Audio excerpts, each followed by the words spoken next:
Hi comrades, this is NSSR Advocate High Court of AP and Trial Courts మిత్రులారా ఇటీవల Allahabad high court వారు ఒక తీర్పును వెలువరించడం జరిగింది బెయిల్కి సంబంధించి. అంటే అక్యూజ్డ్ 2017 ఇయర్ నుండి కూడా ఆయన జైల్లో ఉండడం జరుగుతుంది.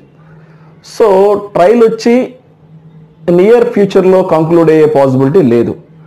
అటువంటి సందర్భంలో అతనికి బెయిల్ మీద రిలీజ్ చేయండి అని చెప్పేసి హైకోర్టు అలహాబాద్ వారు తీర్పునివ్వడం జరిగింది. So continued detention with no possibility of trial concluding in near future unjust. Allahabad high court grants bail to murder accused in jail since 2017.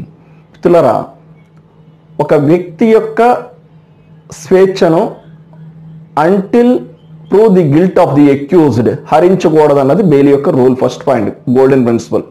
So నేరం రుజువైతేనే కానీ నేరస్తుడు కాదు కాబట్టి అతనికి బెయిల్ ఇవ్వడం జరుగుద్ది.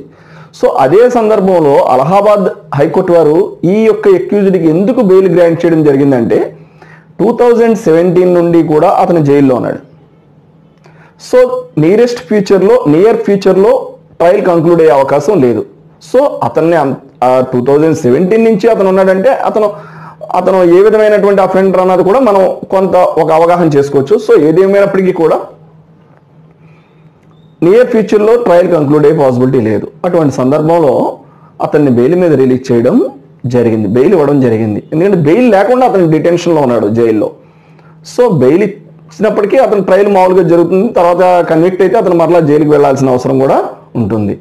So this is NSSR. If you have any problem, please contact 9885590959.